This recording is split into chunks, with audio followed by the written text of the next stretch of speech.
Well, hello, friends. My name is Joshua Loya. I have with me a friend of mine. We've kind of gotten to know each other the last couple of years. Roy Samuelson, who has done a significant amount of acting and voice acting, and you've done a lot with audio description, and we'll definitely get into what that's all about. My name is Joshua Loya. I am a professional adventurer. I like to do crazy adventuring things like surfing, but I also love story. So comic books, video games, TV shows, and movies. And I'm totally blind. And not that I'm the only one who can appreciate what we're going to talk about today, but I think Roy, you and I can both agree that story makes life a little bit better, huh? Oh, it sure does. Yeah. If I could quickly introduce myself, I'm Yeah, wearing a black absolutely. T-shirt with braille beads that reads "Fashion is for everyone." And as audio description is definitely in the Wild West when it comes to the entertainment industry, that's my side of the adventure. All right, beautiful. And I'm going to put you on the spot. Actually, you didn't know I Oh was going yeah. to do this. Oh If boy. you were going to do a because you've done, and we'll talk about what audio description is for purposes of our viewers and listeners. Can you give an impromptu audio description of what I appear Oh like sure. in this? So this will give you guys a little bit of a glimpse And of how also this works. here, if I could do just a little nuance, I'm a Yeah, voice yeah, talent. So as a voice yes. talent, I am given scripts written by audio description writers. So my goal is to bring those words to life. So this is outside of my comfort zone. This isn't like I've done 1,000 different audio description titles as a voice talent, but when it comes to the writing, I trust those writers explicitly. They are so incredibly You've done a talented. little bit. You've done a little bit of writing though too, right? But it's yes, I have, but it's been a hobby, and it's like these professional writers have brought such expertise to the work, and it's so nuanced. I've got my own nuance when it comes to the voice performance, but to your Right. point, it's like you're first impressions I've got. What I do, as with audio description, blind people watch movies and TV shows, and audio description is like a voiced audio track that gives access to the visuals. It's like listening to a radio sports Yep. announcer giving the play-by-play. So right now I see you holding a microphone that's got a pop filter on it that's black. You're wearing a Punisher T-shirt, I believe. In the Yep. background, there's a white door with a black large speaker on a pedestal, and there's a beautiful keyboard for. I can't Yeah. wait to hear if that's going to come in. Anyway, and Not for today. okay, all right. And you're wearing No. a headset with one ear over and Yeah. the other behind, with a crop haircut and just a little bit of a beard. You're looking really handsome, my friend. Thank you. Thank you. And so that really speaks to the point. For those people who are fully sighted or have a significant amount of eyesight, you don't need that described. Or if you're looking at a screen, you don't need that described because you can see it.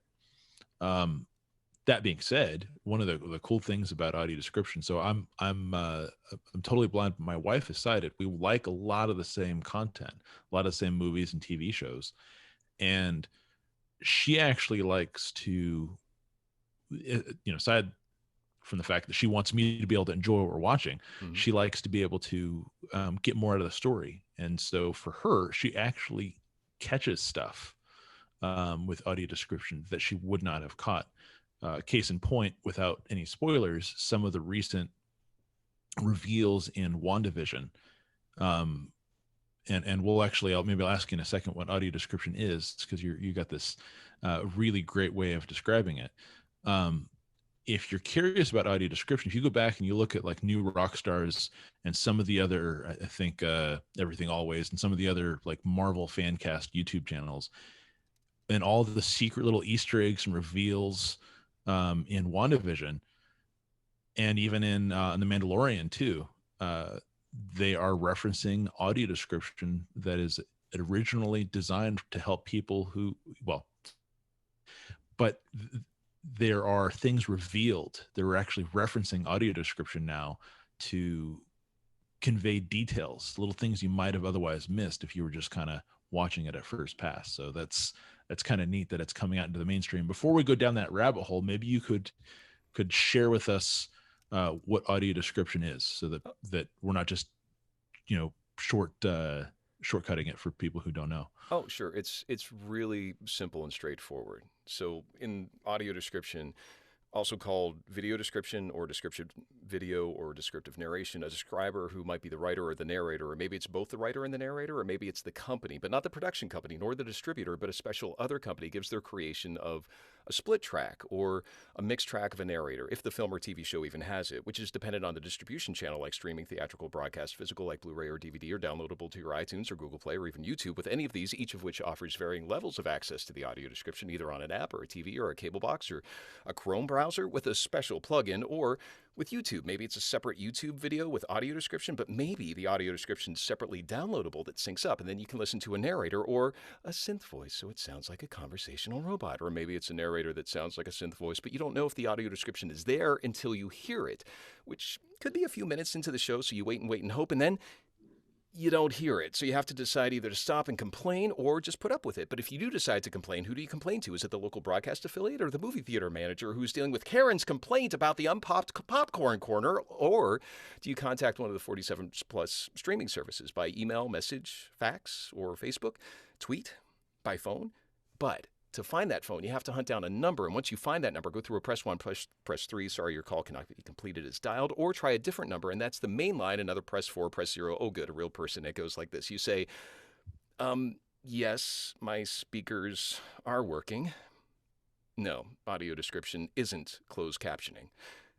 Sure, I'll hold. Or better to go through an accessibility web link buried so deep it feels like they don't want to talk to you. And even when the audio description is there and it's bad, what does that even mean? Is the writing indicating things that the visuals don't have?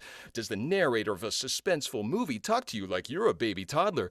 Does the kids show have an uninterested adult narrating who sounds as tasteless as cereal too long in the milk? Or is it just that aforementioned synth voice like my friend Melody calls a puppet? Or kind of creepy like a horror monster made to describe the lighthearted comedy romance film to you? And who chose that voice and why? Does that voice get in the way of your experience? And do you have to keep fiddling with the volume up and down and down and down and down and up to try to hear it, depending on what's going on in the background? Or maybe the production audio ducks out of the way so you can hear the narrator, but all the other audio disappears and it's jarring and takes you out of the story. And does this work that is created for blind people, by blind people, actually include blind people in the process? Maybe? So that's kind of audio description in a nutshell, Josh. Well, it's a little bit overwhelming, the amount of things you have to navigate. So I think that maybe the succinct way. That wasn't succinct? No, that was succinct. There's just it actually underscores the point, exactly the thing, and so the while that was absolutely beautifully done, thank you. We clearly, if they ever reboot the Micro Machine campaign, they know who to call. Nice reference. But yeah, well, I'm all about nostalgia. I think most of us, anyway, about my age. I think that basically the gist of it is, if you want to be able to not have to look at your screen, or you can't look at your screen, because either way, you don't have to be blind or visually impaired. I self-identify as blind, so and I am totally blind, so that's there. So being specific, but if you have otherwise a visual impairment, or you decide you don't want to look at the screen, or there's some other things you and I were talking about with audio description, you can engage with the content fully if it's done right by changing your audio preferences, and it's kind of a cool thing.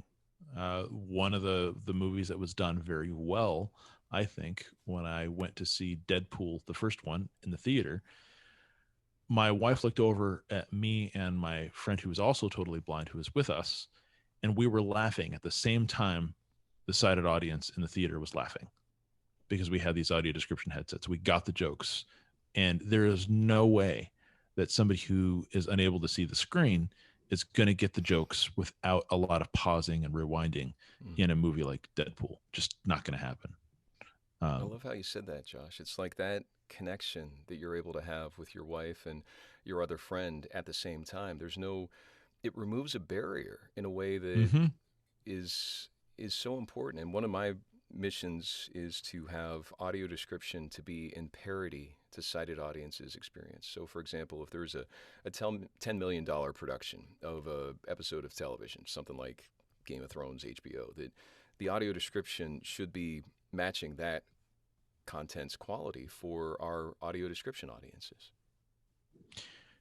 And really, I mean, you and I were talking before we actually got this video recording started, that it really comes down to story. Mm. So, the whole purpose of this panel is not, oh boy, that's professional. Got my speech going. Oh, nice. So there you go. So yeah, a little, yeah.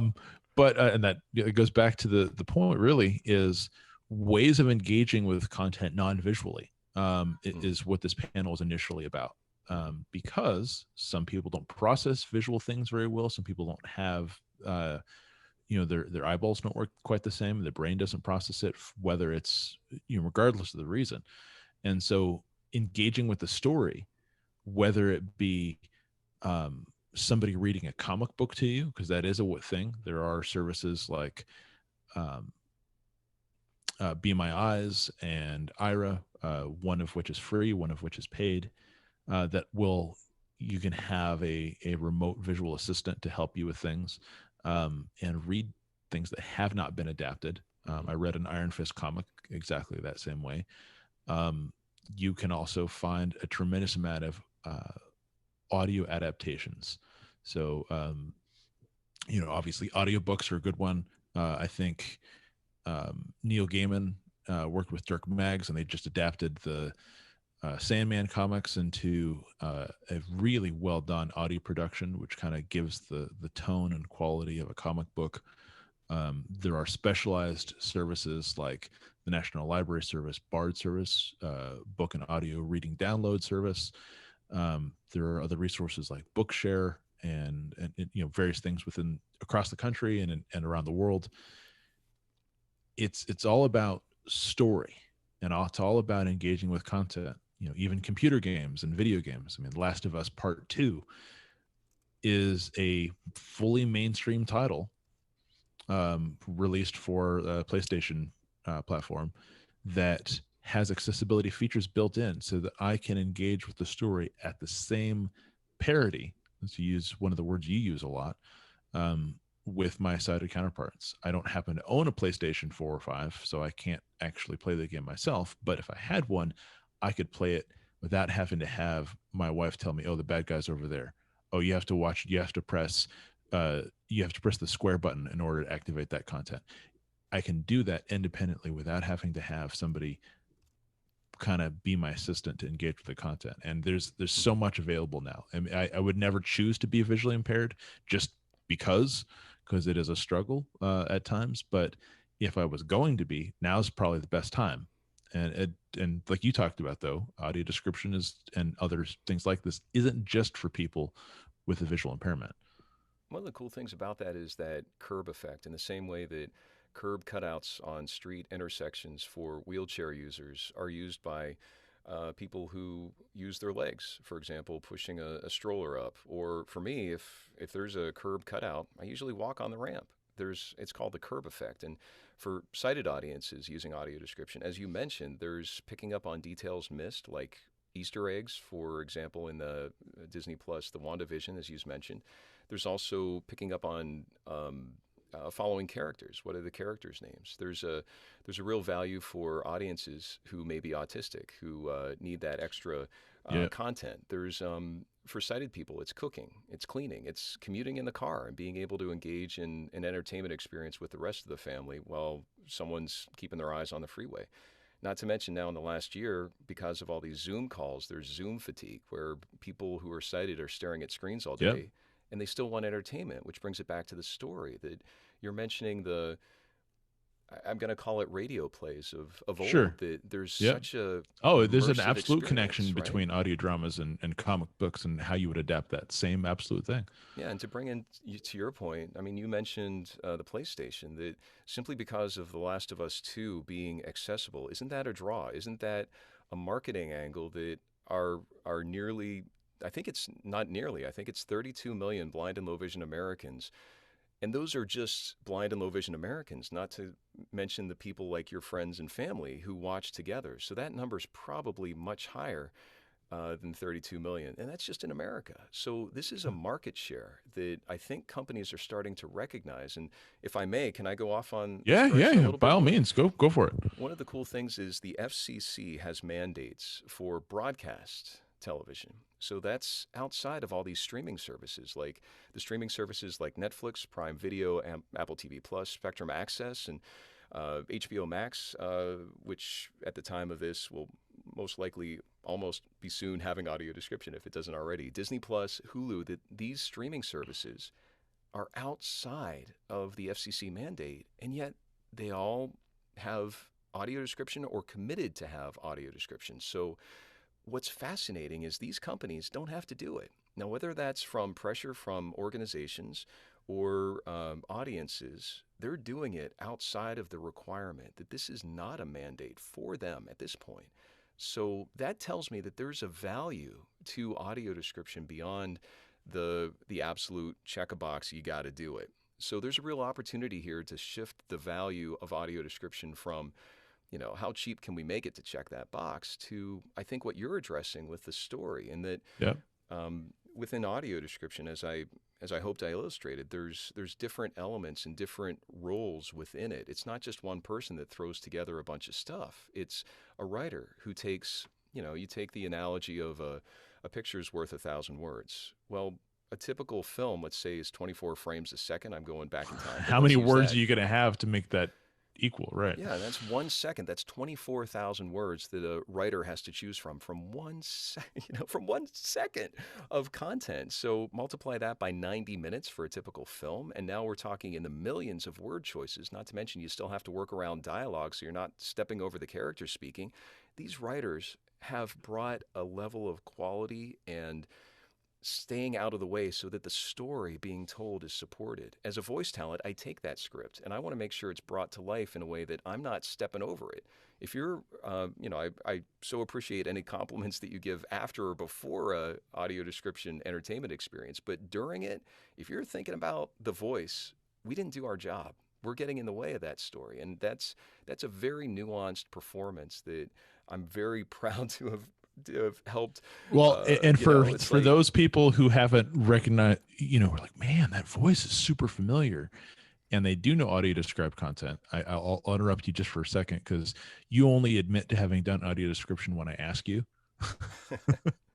And it was funny. You and I knew each other, and then I was doing my long, very obsessive rewatch of the MCU in chronological order of the Marvel timeline. Mm-hmm. And I got around to rewatching Spider-Man Homecoming, and that is something that you narrated, and I didn't realize it was you because the writing was so good and your reading of the writing was so good. And one of the key aspects of really helping people to engage the story, not pulling them out, it didn't, the timing was there. It didn't squash on any of the other elements of the film.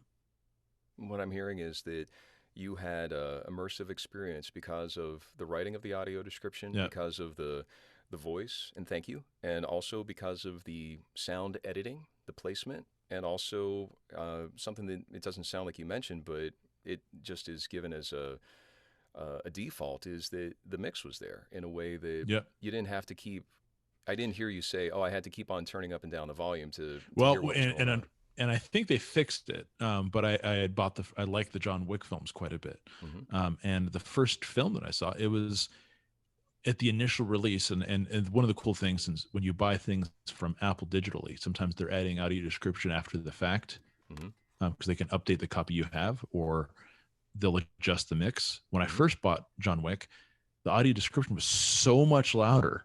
It didn't make everything duck, but I couldn't, in an action movie, you don't want to just hear somebody describing stuff. You want to hear the crashes and the bangs and the grunts and the, and that helps make the process immersive. So you're absolutely right that there's so many little pieces that go into keeping you there. And with that, I did have to yes. interrupt to make sure people knew that you have some pretty cool credits to your name there. Oh, thanks. With that, there's also another element. It's quality control. That, as I mentioned, this audio description was created for blind people by blind people, and blind people need to be involved in it. And that, of the many roles that blind people can be involved, professional blind people. This isn't tokenism. This isn't just, hey, well, let's find a blind person and hire them. These are skilled, crafted talents who are blind who can bring their expertise to this work. And quality control is yet another aspect that we haven't mentioned. In other words, making sure that this scene is described in a way that a blind audience can fully immerse themselves in. And in the experiences that I've had with audio description, when a blind advisor is included, it absolutely changes the work for the better, whether that's recasting the voice. There was one project I was involved with that had 3 different voices because the advisor said, this isn't working for me. I need something better. There was another time where there was something that was described that wasn't explicitly clear, and there was a way that the writer was able to adapt based on the quality advisor's suggestions. So these are all, like, those are 5 different roles that we've mentioned just within audio description. And it's really exciting that there's an inclusion aspect on hiring professional blind talents, not just voice talents, but also engineers or quality control writers. There's even editors who can be part of the writing. That there are no barriers when it comes to this. And as disability is becoming much more inclusive in the entertainment industry, there was a panel on the Television Academy, the Emmy Awards, that had disabled industry professionals. It was a fascinating discussion about representation on camera as well as behind the scenes. And this is an ideal situation for the movie industry to continue their commitment to hiring disabled talent within this aspect. Beautiful. One of the things that I think that a lot of people want, because they hear audio description, I think they have an idea of what it is and the value that it can bring. How does, I know how I access it. And maybe I'll give my thing, and maybe you can mention it for yourself. Quick example I do, if you are able to access the different language options in whatever streaming app you're using, you can, one of the language choices is typically English AD or English with audio description. You will, if you are not used to being able to change that for yourself, you may need some help, but certainly in a lot of these instances, you can set the preference in your streaming service of choice, and it'll stay across. Every once in a while it shifts, but that it's its own animal. And it's one of those things where I'm watching something. It's actually, oddly enough, it was Hulu has this weird thing. It will sometimes do. I think they fixed it, but I was actually watching something else you did narration for, which is the Runaways. And I was like, wait a minute, I thought this had audio description. I had to go back and had to turn it back on for each episode. But not for each episode, thankfully. Oh, geez. Okay, good. No, thankfully, yeah, that would have been awful. But so if you're using your phone or you're using something else, if you can access the audio preferences, then typically one of the options in the audio preferences is your English with audio description or English AD. Again, if you're using voiceover or some other screen access technology, your mileage may vary there. How would you make that less confusing or simplified for perhaps somebody who is sighted trying to get English AD activated? Or better yet, I guess you have the English, or not English, but the audio description project is probably a good place to start too, huh? Oh, it sure is. And that's a great point, that as a sighted person or a blind person or a low vision person, that there are many inconsistencies within the streaming services, but for most of them, it's start playing the video and, as you said, choose the setting and toggle on the English AD or audio description. It's under the audio settings. It's adjacent to where the closed captioning is turned on. A lot of people are much more familiar with closed captioning just because of the advocacy that our deaf audiences have done. So that has been a beautiful curb effect. And I hope that audio description follows suit. But to their point, this is something that's near that. So whether it's playing on a smartphone or a tablet or on a streaming service on the television built into the TV or Apple TV or whatever, that these are gosh, am I biased for Apple or what? So it's like, Well, here's the thing. They have like, to the point, Apple has done a lot. If you look at the, not so much the TV before Apple TV Plus, not so much in terms of the TV you could purchase from them, but they were one of the first in some respects, even before Netflix, which has done such a great job. They had you could buy so many things that had audio described or audio description as an option. So and to your point, based on the recording that's happening now, I believe iTunes for Apple only allows feature films. They haven't been able to integrate some of the streaming, some of the episodic television. That hopefully will be changing. But to your point, Apple has such an inclusive culture that their own, as you mentioned, their streaming service, Apple TV Plus, not only has Dolby Atmos surround for all their audio description, which makes so much sense. They also have 9 languages of audio description, and you can be anywhere in the world and turn it on and it works. You're not limited based not on just where limited. you live. Yeah, even if English is not your primary language, you can enjoy audio described content in your native tongue, and And I how think great that's a that beautiful they thing. overcame those 3 main barriers of location, of language, and also immersion. I mean, I don't know of one sighted person that would turn on a major streaming service, and And when then they watch turn it it in on, mono yeah, and with all of one. a sudden it's like they just bought 9 speakers in their office or whatever, and all of a sudden it's coming from one teeny tiny little speaker maybe on the mic. It's like, what, or on the TV or something. It's like, that's Yeah. but to your point, also the acb.org/ADP. That's, if you Google audio description project, the American Council uh, American of the Council of the Blind. of the Blind has the Yeah, sorry, just to hiccup on the preposition. it's The okay. American Council of the Blind has a great website that it's the go-to resource for all audio description. It's got the TV shows that have it. It's got the films that have it. It's got how to turn it on. It's got updates that are happening almost hourly. It seems like there's so much information. Well, and they're really good about saying, because there is, and this is something maybe you can speak to as well.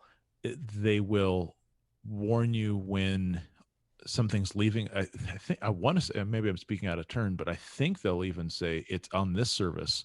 This program is leaving this service. Mm, And then, of course, you don't know if it's going to follow. yeah. But you can save yourself the trouble of, if you missed out when a program, I know this part is true, that if something is no longer available on a service, then they update that eventually. And then you can, if it goes to, say, from Netflix to Disney Plus, which at least at the time of this recording that we're preparing this, the only season of Star Wars: The Clone Wars that has audio description on Disney Plus is the 7th season, which Disney themselves produced. When the show was on Netflix, the audio description was produced, I believe, by Netflix for the first 6 seasons. And so when it transferred to Disney Plus, the audio description didn't follow the content.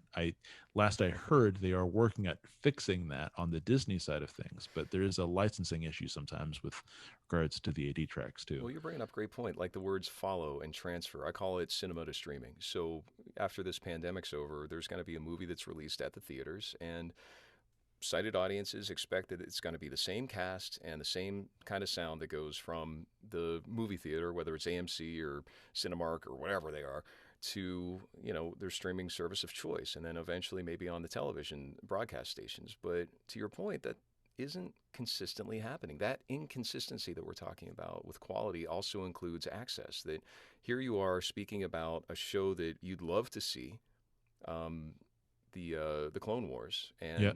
of all the seasons, there's, okay, how do you know it's 7? You probably went through all 6 seasons to try to find that audio description track, and it's no fault of any company. It's just, it's the system is figuring it out, and it's one of my dear friends, Carl, calls it incrementalism, where each element gets built in, and there's like that new step, and there's this new step, and they figure it out. So I want to be clear, this is not shaming these companies, but it's I do have to exercise my patience, but at the same time, they're doing these changes and finding ways to overcome this. I'd like to use the example of Spectrum Access, which is an app currently only on the iOS platform, again, iPhone, but they have, without giving your email address and without signing up for an account, you can download this Nobody has free. to track your info or anything. I'm sure they're tracking though, right? They've Something, gotta be. something. Somebody's tracking something. Well, we But used to think that Snowden was out of his mind until it turns out, oh, well, I guess the government really is listening. so with this Spectrum Access app, there's a few different names, but it follows the Spectrum logo, and it has hundreds of titles that listens to an existing TV and syncs up the audio description. They've overcome those barriers that you're talking about with licensing. That They've found a actually way is to one do of the it. most beautiful things, because Mm. I won't mention him by name, mostly because he's not a public figure. But I have a really good friend who is totally blind, but his wife can't stand listening to AD. Hmm. And so oftentimes they'll just watch something without AD for her sake. Hmm. And with Spectrum Access, the app, doesn't have to be a problem, Bingo. And because he can put the earbud in his ear, and then still her experience doesn't have to have it, and everybody wins. one of my first experiences using audio description as a sighted person was this feeling of redundancy where I, as a sighted person, am seeing something on the screen and then someone's telling me what's on screen. And it felt like, for just, I got to say, there was a adjustment period where it was Mm-hmm. like, it's too much.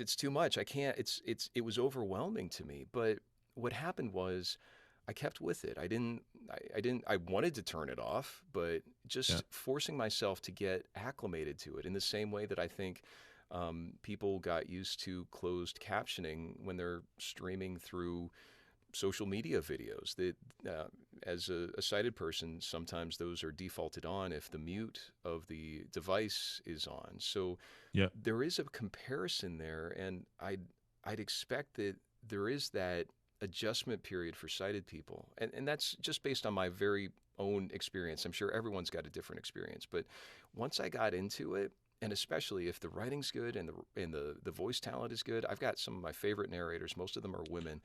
It's Nicole Sanzarella, who does The Mandalorian, is an bingo. absolute, oh my gosh, she's done a lot of audiobooks and other things too, which again, that goes back to the story, and Yes, I think that's what makes yes. her a good narrator, Hmm. is because she understands the value of story. And she's practiced. I mean, that's her career. She, as a audiobook narrator, has developed that skill, which can translate into audio description. There's a nuance there. Could I jump into this? Yeah, by all means, So by all means. let's talk just on the voice talent, because I can't really directly address the mix or the writing. But as a voice talent, let me give you a scale of 1 to 10, where a 1 is your typical conversational synth voice, where it's the Alexa or the Google or the Hey Google or Hey Siri. That You're these, triggering everybody's devices, I Roy. know, I just did myself.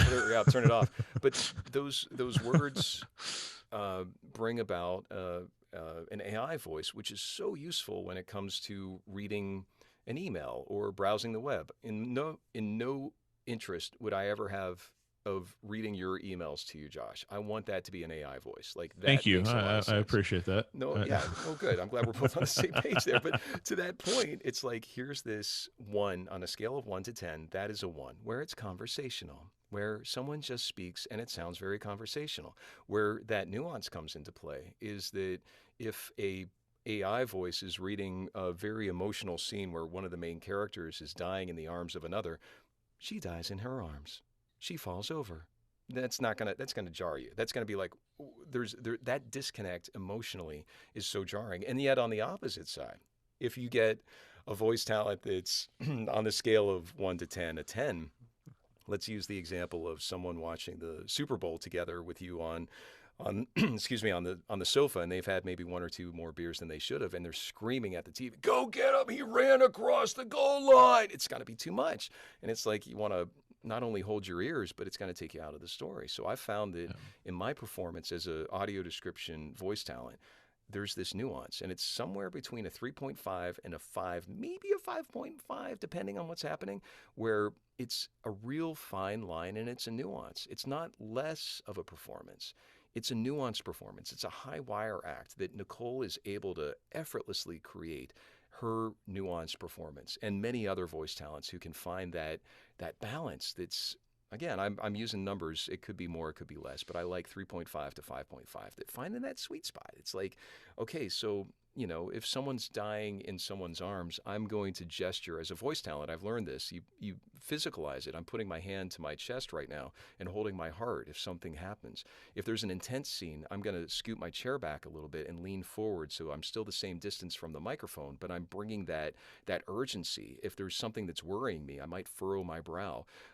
If there's something shocking, I'll raise my hands out to the side like I'm doing right now. These are the gestures that can oomph that physicalization, oomphs that performance. And I use intention. Why am I speaking these words? Who am I talking to? And since our friendship, Josh, there's been a few Yeah. projects that I've thought about reading to you.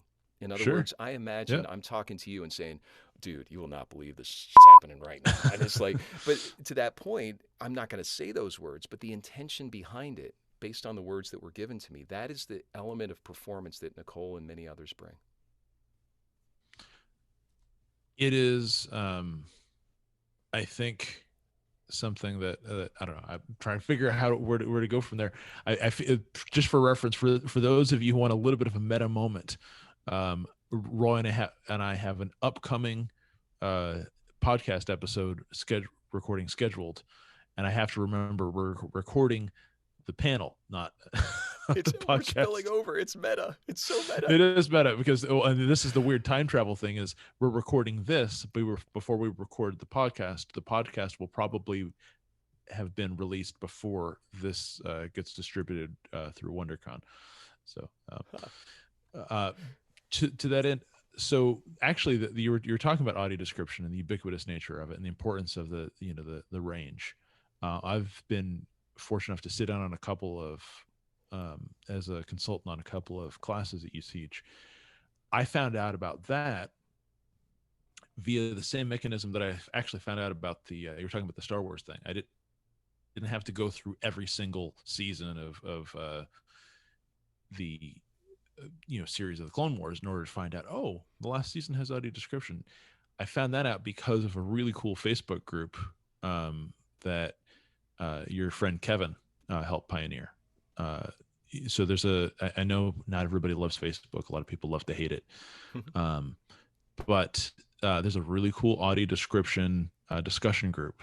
And it's really cool to see the mixture of people in there, because you have you and Nicole both in there. So if you want to tell Nicole how amazing her audio description was for The Mandalorian, or how well Roy read, I mean, obviously you could send him an email besides, but if you want to actually engage with the people in a public forum that are creating the content, it's really cool, and ask questions, where to get things, how to access it.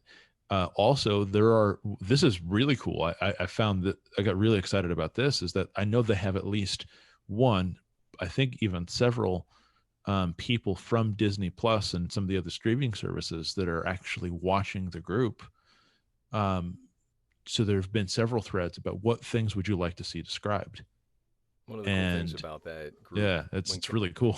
It's Kevin and I Kevin has recently passed away, but Kevin and I founded the group about 2 years ago, never expecting it to grow to nearly 1,000 people. It's probably over, and that kind of engagement is something that he and I had for since we met, where he had reached out to me and we had connected, and I learned a lot about his experience. He is also fully blind, and how those audio description tracks made or broke his experience. And a lot of the information that I've learned has been from him. And again, when we started the group, it was something that was very important, that we found it lively and engaging. And again, to the mission of bridging to connect the audio description audiences to those in the entertainment industry. And how can we do that in a way that facilitates the conversation, in a way that doesn't shame anyone or doesn't put anyone on notice, but also gets accomplished what our audiences have clearly been wanting.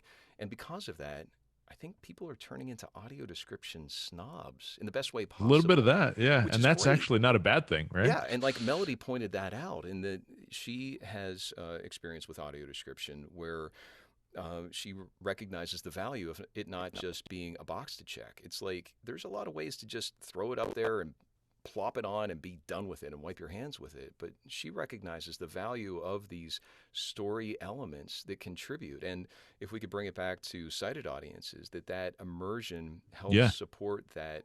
Look at the popularity of storytelling podcasts. Look at the old radio plays that are coming back. It feels like that this entire experience is now pivoting to a way that we're being entertained, just like Nicole can be both an audio description narrator and also an audiobook narrator, that these stories are being told in a way that really brings people together. And to that point, I think I'd love to bring out the Audio Description Network Alliance, yeah.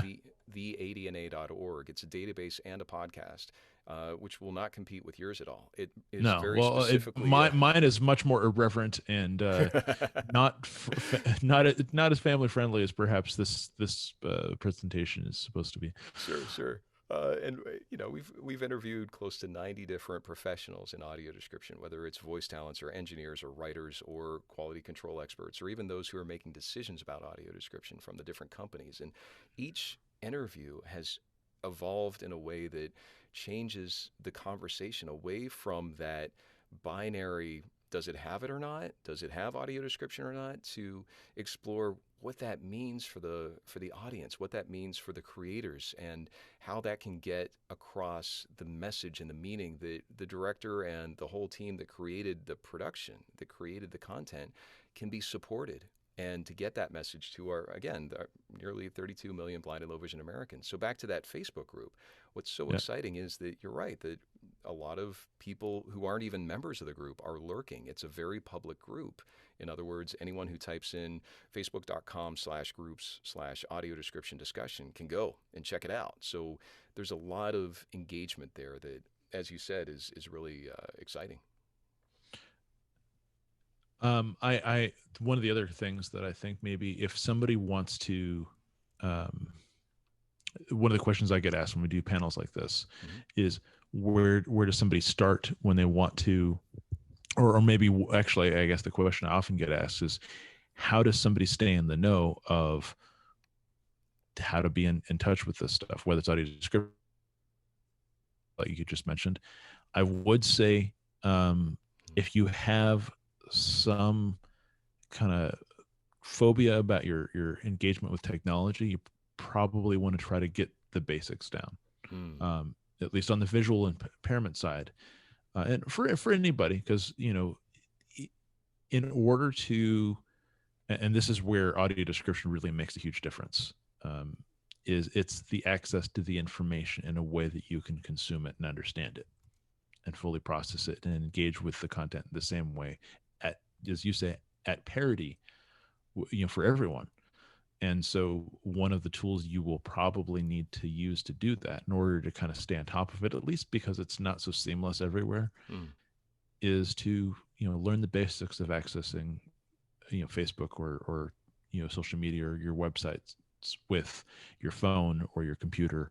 Mm. So whether you choose to use a screen reading program or whether you use magnification or anything like that, I strongly recommend for anybody out there that's in that situation, learn that it's worth it. It's a headache. I get it. There's a reason I no longer teach access technology professionally, but I think it's a necessary component to being able to have access to information. Sometimes the reason we don't have access to things is not because the access doesn't exist, is that we are unaware or unpracticed at using the tools that unlock the access to that information. Wow. And to that point, I find it fascinating to transition to our second annual Audio Description Awareness Day. And that's coming up in mid-April for the second annual. Bold Blind Beauty is sponsoring it. Steph and Juan and I are putting together the launch on that day of the Audio Description Awareness Challenge. Ta-da, challenge. And Ta-da. exactly. And the idea is to find a a friend to watch audio description with and share your experience on social media. We're really excited about the bringing that awareness to many different groups, whether it's, as you're implying, blind or low vision audiences who are aware of audio description, blind or low vision audiences who might not be aware of it, and then the same with sighted audiences who are aware of it and sighted audiences who are unaware of it, that those four different groups can find ways to interact with each other in a way that is kind of unprecedented. And I found personally that as I've engaged with blind professionals like yourself and other friends, there's something about audio description being a microcosm of access. If I could dive into that a little bit Yeah, more yeah, yeah. Go clearly, for it. that because I am now, the conversations that you and I have had, I've learned, I've grown, and I've become a little more nuanced about my false assumptions. My ableism as a sighted person and the assumptions that I make about blind people are slowly starting to disintegrate using the microcosm of audio description, being able to kind of focus on the audio description side and realize the barriers that are in blind and low vision's lives have affected me in the point where now I get what alt text is. And any sighted person that wants to get involved in audio description, that's part of the conversation. It's like if you're engaging on social media or if you have a website, make sure that you include alt text with your images. And that leads to, well, how do you turn that on? And that these are the kinds of things that provide access beyond audio description, which just thrills me to no end. By being able to focus on audio description, all these other things are starting to open up to the point where, as a sighted person, I'm not, if I were to lose my vision, hypothetically, I feel completely confident because of friendships like yours that it'd be hard and it'd be a challenge, but I'd be fine. I'd still be able to do what I need to do because you have proven that these barriers are put on by people who are sighted. This is not a barrier because of blindness, and that kind of agenda really gets me excited about the potential of what audio description can mean as far as access and inclusion goes. Well said. I don't actually think we have a whole lot of time left. I think we're coming up.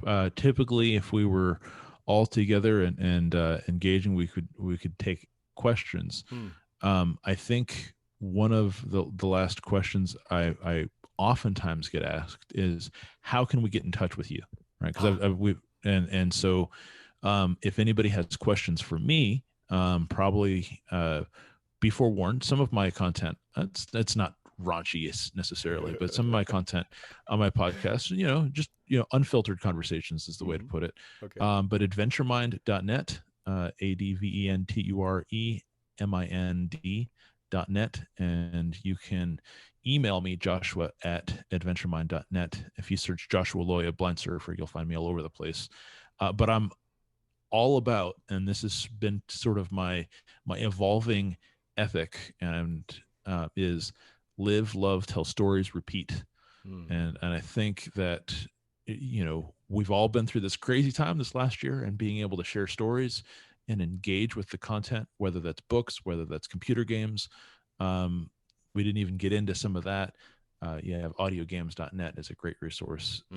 But just in general, there's so much out there. Happy to have a conversation. For me, Joshua at adventuremind.net. And where can people go, or how can people best get in contact with you, Roy, if they want to be a part of expanding the awareness, or kind of just asking you, hey, I like your voice. I got this project. I can pay you. Well, let's start first of all with some of the things that we've already talked about. That I'm not affiliated with ACB directly. I'm a big supporter and fan of theirs. acb.org/ADP, or go to Audio Description Project on your search engine of choice, and it'll be one of the first things. There's also theadna.org. That is both a database of professionals in audio description, as well as a podcast with over 90 interviews with professionals. As you had mentioned, the Facebook group Audio Description Discussion is a great resource. If you want to stay in touch with me, there's a few different ways. On Twitter, I'm at Roy Samuelson. Also, Instagram at Roy Samuelson, and I alt text. There's the Facebook page called Roy Samuelson Biz, B-I-Z. And roysamuelson.com is a page that's been managed that I do eventually forward any information. So those are the main ways to engage in audio description in general, and also reach me. Well, very cool. Well, this was kind of a neat thing. I think hopefully we can do this again and have all of you join us in person. Whenever that time may be. But in the meantime, happy to have the conversation and enjoy all of the awesome stories that are to be told and to be experienced.